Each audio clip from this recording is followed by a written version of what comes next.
overcoming self-doubt. The crazy thing about overcoming self-doubt is that when we are stuck in our head, the monster is huge, and if we stay stuck in our head, the monster gets bigger until it's untamable and we cannot do anything about it, and our imagination just explodes. It's huge, it's terrifying.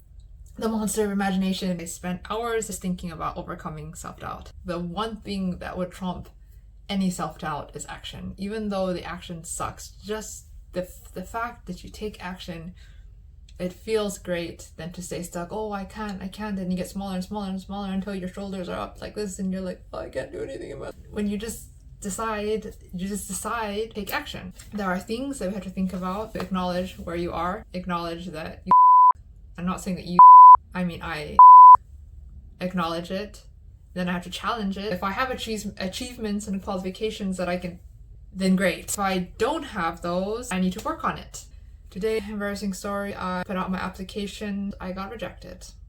And with the whole day thinking about how difficult it's going to be stuck in my head, then I decided, you know what, I'm just gonna put my application out. Okay, I did one thing that's scary for me. The second thing, I actually got a response, and I got a call and I didn't pick it up because I was too scared. The next day I went back in, I called back. It was scary because I did it all in German. In the end, the guy told me, you need C1 German. I'm not there yet, I only have B1. Moral of the story, self-doubt is still there. The difference is that you take action every day, you do something towards your goal. The best thing to do is get better every day. Be grateful for all the things that you do have right now. Embrace growth, focus on value. One thing that I do know is that today I will do something that will bring me closer to my goal. My big goal is to have C1 German. I thought getting to B1 was impossible. I managed it. C1 is not impossible. To know what you're gonna do is just to take action so you know what you lack. When you took action, you start to see all the holes in your plan. It's like imagining to learn the German language. What do I need to do every day to get to my goal? How do I start even speaking? How do I even read? How do I start to understand German? It's so huge. I can stay there in my imagination, or you take action. You have to start somewhere. You have to start first with the alphabets, maybe. Maybe that's overwhelming. That was totally overwhelming for me. It's not perfect. And it's a humbling experience because when you put yourself out there, you have to be willing to be humble. And the number one way to eliminate self-doubt is just take action. Just do one step. Any step. It doesn't matter what it is. To remove self-doubt, challenge it with evidence. Challenge it by practicing and practicing and practicing and practicing. You have to face the dragon. You never get stronger if you keep running from this beast. You can learn how to tame it. You can be the master of this dragon of your mind. It's so powerful. Think about all the things you can achieve if you just started facing it. Imagine all the things in your life that you can achieve by facing it instead of running. If you keep running your whole life, you'll just be running and you'll be scared, and soon you're going to be caught in this tiny corner and be like, oh, I can't do this, I can't do that. Oh my God, my life is over.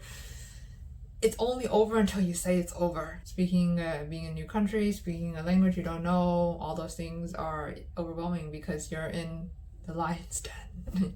When I say lion's den, it's like the place where everyone, they've spent their whole life speaking the language and you're there, total noob, and you don't know. I'm using language because language is what I'm faced with right now in my life. But in your life, it could be anything. I don't know what it is, but whatever that is, you have to face it. I'm saying this because I need to face my stuff too. Like 2025, be the year where we're like, yes! Sometimes we try to do a million things, and I feel that the most helpful thought process for myself and what I've observed in successful people in my life that I admire, they have standards and lifestyle habits. What does lifestyle mean? Lifestyle is your way of living, right? Most of us can relate to brushing our teeth because we don't want the consequence of losing all of our teeth. Our teeth are important, therefore we have the lifestyle of brushing it continuously and keeping it clean. That's a standard. You have to keep your teeth clean or your teeth will eat you. No, your teeth will eat you. I mean, the cavities will eat you and you'll have no more teeth, and yeah, it's a big problem. My challenge for myself is to make the lifestyle choice that I want to envision for my life. Glow on your journey, glow forward. What is the action you will take today to overcome your self-doubt? What is that one small step? Action is always much more important because then you know what you're lacking and what you're good at, what you're not, and what you can improve on. It's information. Let's be strong together.